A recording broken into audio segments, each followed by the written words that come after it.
This week, we've got news, more of our favorite finds, and we wrap up our visit to Utah with an overview of the 150th celebration out at Promontory.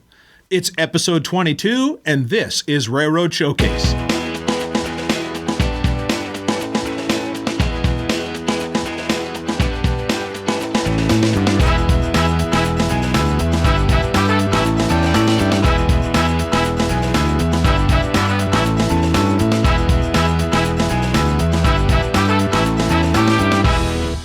Our feature this week is talking about the 150th anniversary of the driving of the Golden Spike at Promontory Summit. This was one of the biggest events that has happened in railroad history. And quite frankly, it's one of the most significant single events that happened in American history. It absolutely reshaped what America was to become. And so it was really an honor, I thought, to be out there and to see this commemoration. Right. Well, and especially because it wasn't just significant, like you said, for the railroad. I mean, the railroad itself, yes, it altered the landscape of that, but it also altered the landscape of not just the United States, but the world of itself. And that's one of the things that they talked about a little bit during the presentations, is how much it changed the world that we live in today, no matter where you were on the planet. It was a huge event. That's no doubt about it. So a couple of weeks ago, we covered the preparations that they had for the event. We talked to Cole Chisholm and Julie Blanchard, and they told us about all of the work that the Park Service was going through to get ready for it. And on the morning, on May 10th, we were privileged to be there a little bit early and went out to the shop. We had a chance to catch the 119 and the Jupiter as they left the shops. They each went down opposite legs of the Y so they could end up facing opposite directions when they got down towards the site. It was gratifying to see so many Chinese and Chinese Americans there, since apparently at the Centennial they had pretty much been left out of the conversation.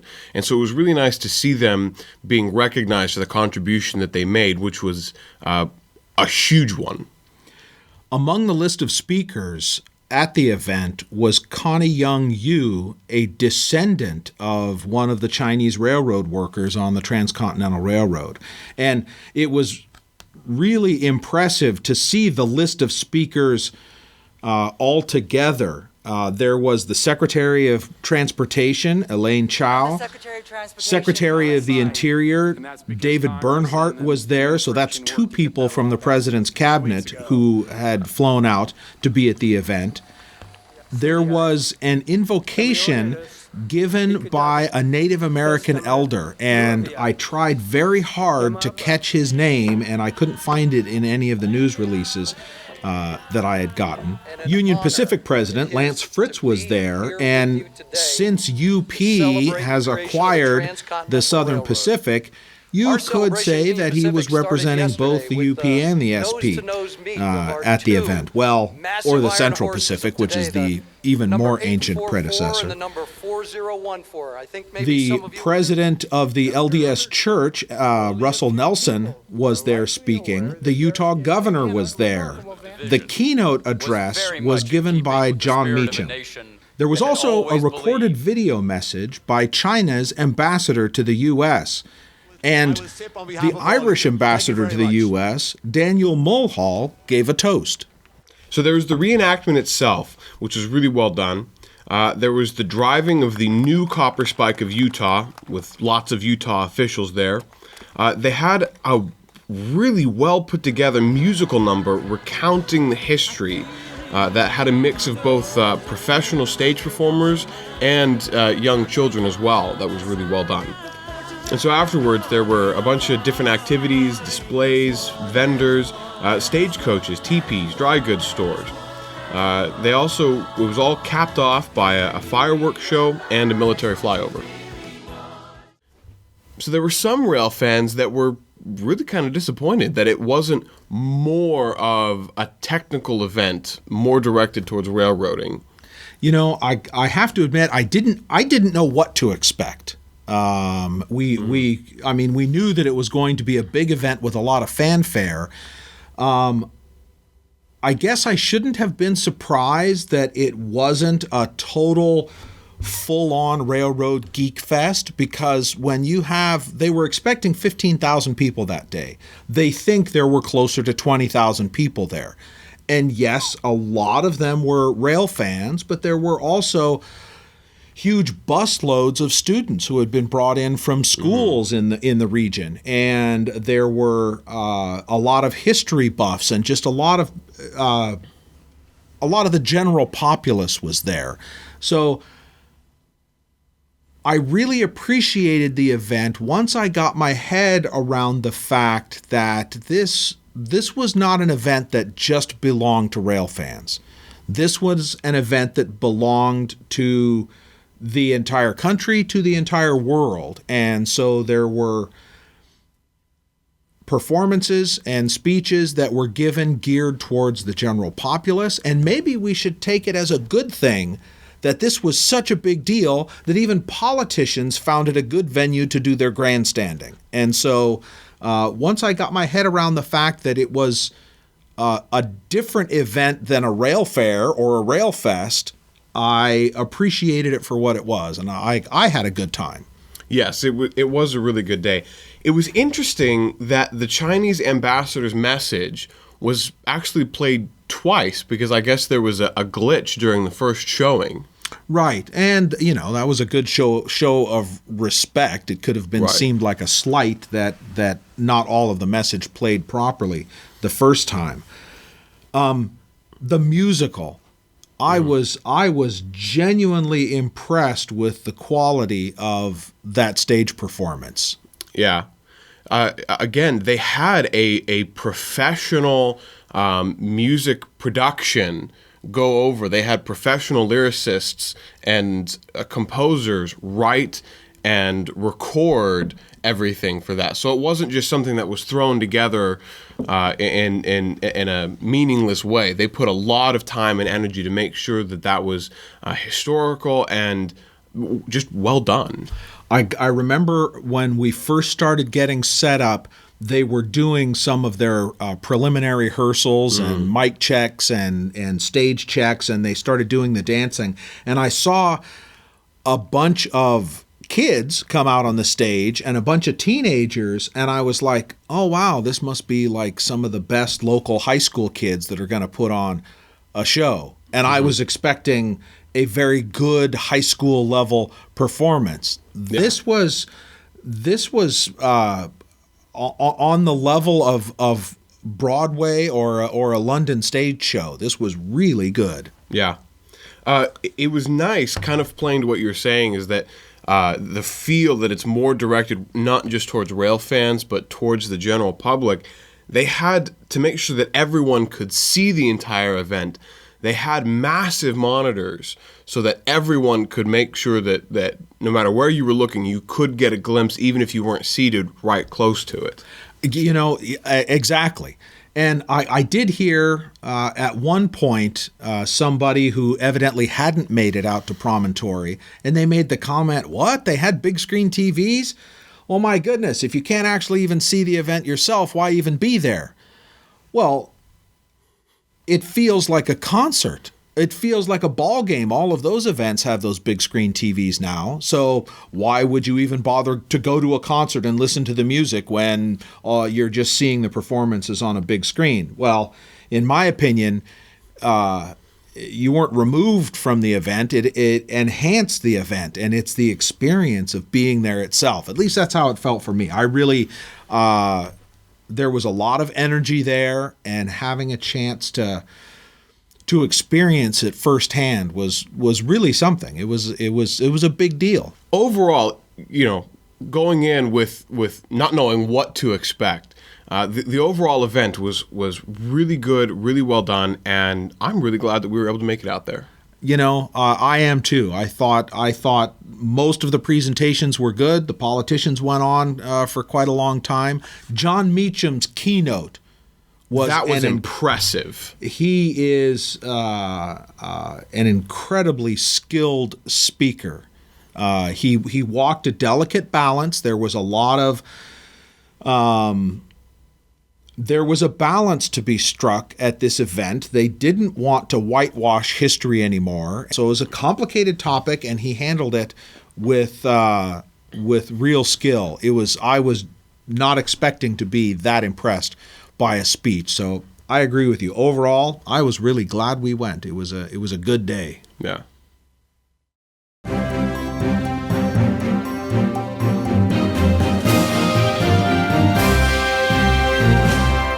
Since announcing its new Top 21 plan last year, Norfolk Southern has been busy readying the new business plan, which is built around the precision scheduled railroading operating model. Already having made some initial changes, the company has been working closely with its customers, going so far as to even include train crews and other employees in those meetings to ostensibly ensure a smoother transition.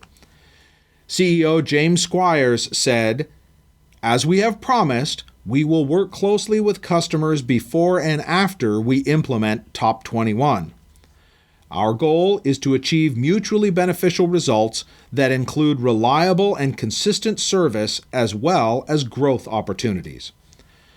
The railroad's 3-year plan will soon be fully in effect, the remaining changes to be enacted during the beginning of July. Since the mid-90s, the TRIMET light rail vehicle fleet, made up of 79 Siemens SD660 LVRs, has been running faithfully. Now, reaching midlife, TRIMET has just awarded Siemens an $80 million contract to overhaul that fleet. The head of Siemens Mobility in North America commented, "This midlife overhaul not only provides the fleet with a facelift, but adds current technology and functionality in order to improve the customer experience.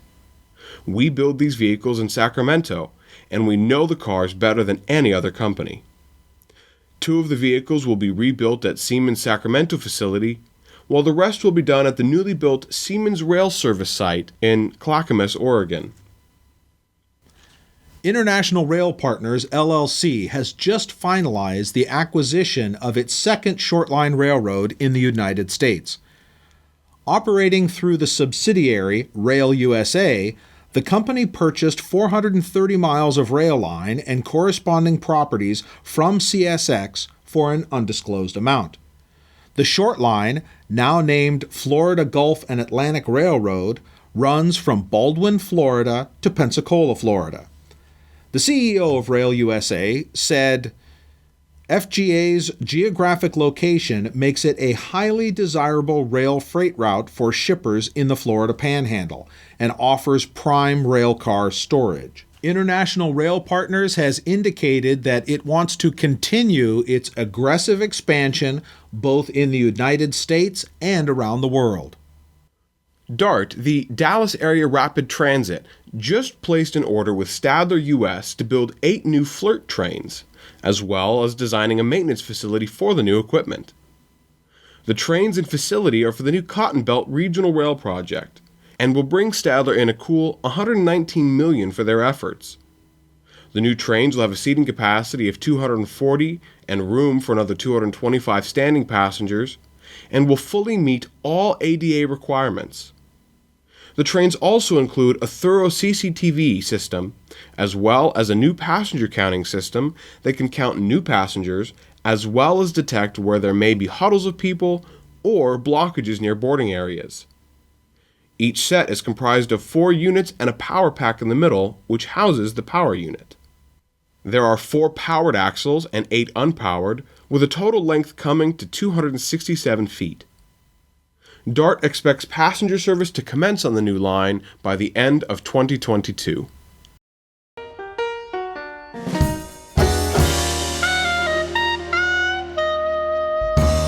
For this next piece, I hate to even use the word favorite because flooding and natural disaster is not really a favorite of mine.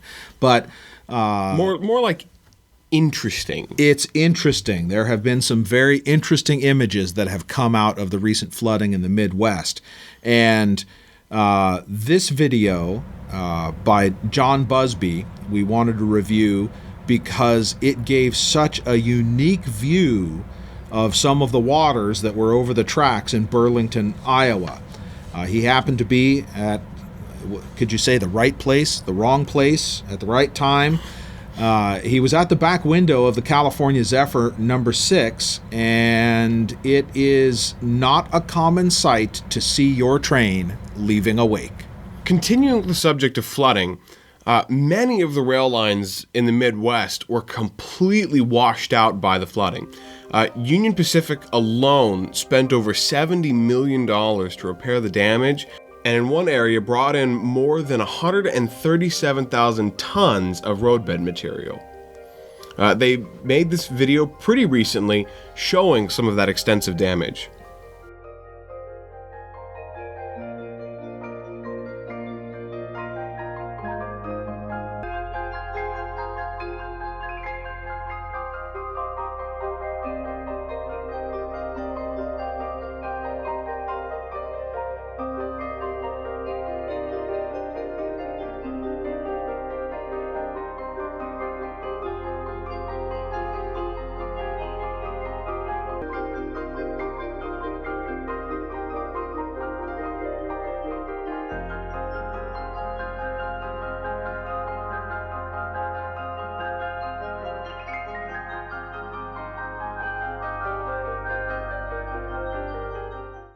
Do you guys have things that you consider to be favorite finds that you'd like to see us feature here on the show?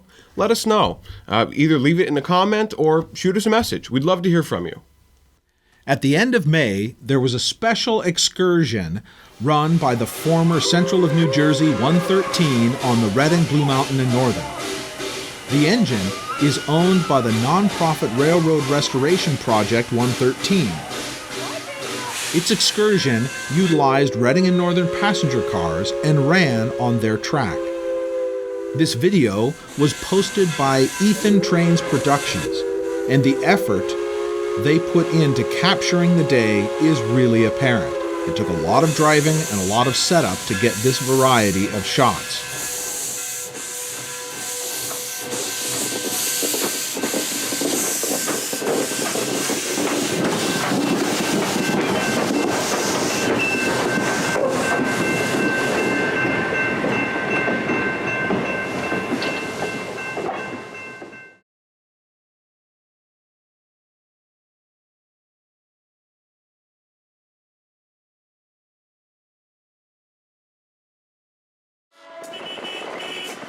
Also captured was Reading and Northern 1548, an EMD SW 1500.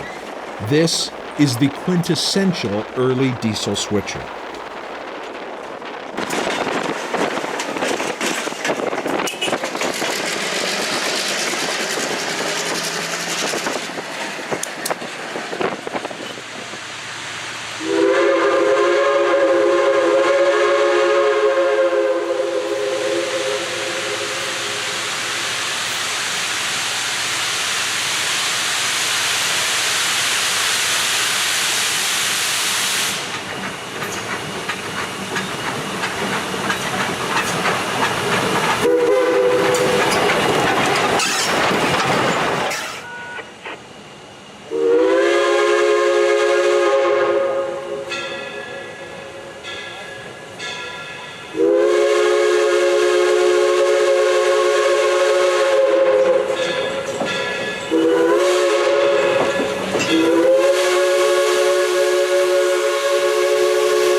But a short passenger train wasn't the only thing 113 would haul that weekend.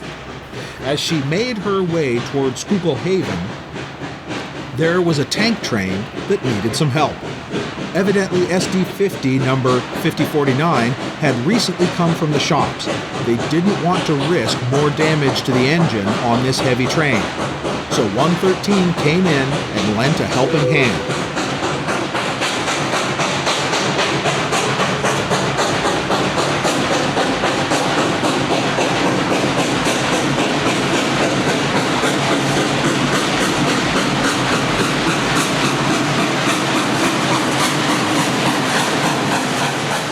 It's clear that at some points this Alco 060 was using every ounce of its 46,000-pound tractive effort. I also kind of like the fact that this line still has jointed rail.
The entire video is over a half an hour long, If you'd like to see more, check out Ethan Trainz Productions on YouTube, and that's Trainz with a Z.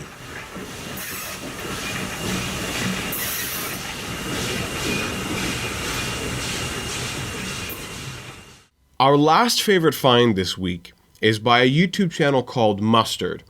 They produce videos on interesting, little-known subjects, typically focusing specifically on machines, their engineering, and the history behind them. In this video, they delve into the Shinkansen Railway, Japan's first and largest high-speed network. The Shinkansen is a powerful symbol of Japan's post-war recovery, but it's also groundbreaking. Because at the dawn of the jet age, when air travel and cars seemed destined to replace everything else, the lowly train is about to make a comeback.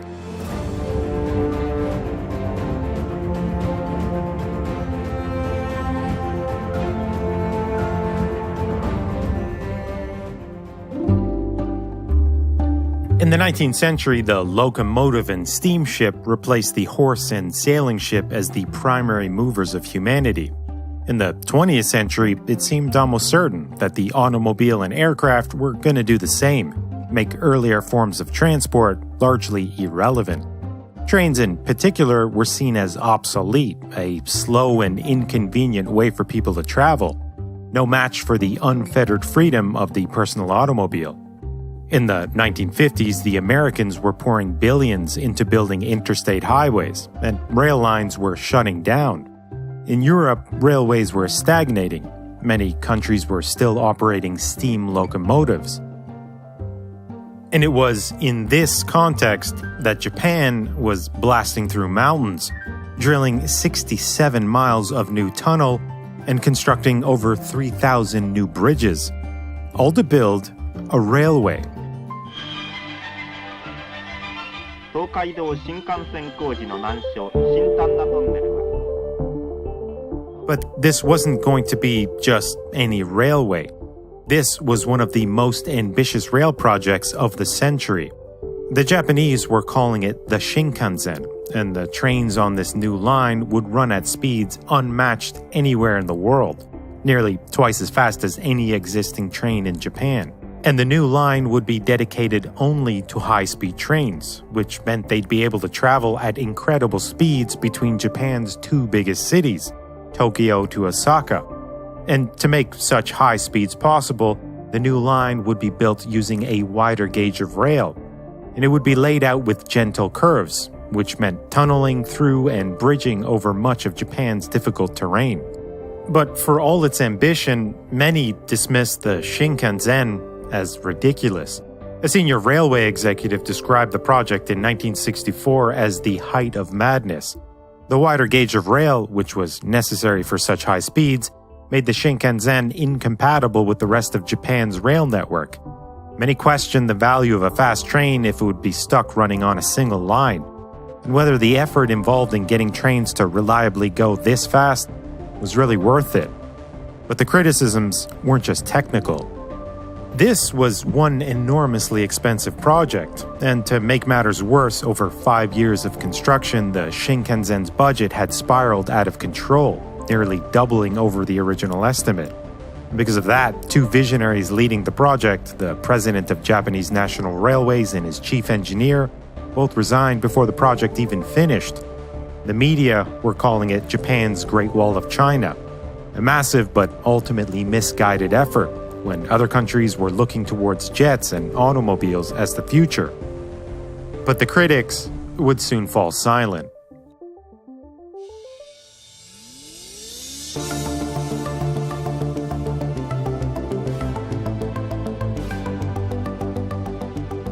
When the first Shinkansen line opened in the fall of 1964, the world took note, because it made cars on expressways look like they were standing still, and once profitable inner-city air routes were now being threatened by a train. The full video is about 11 minutes long, and a link to it can be found in our show notes.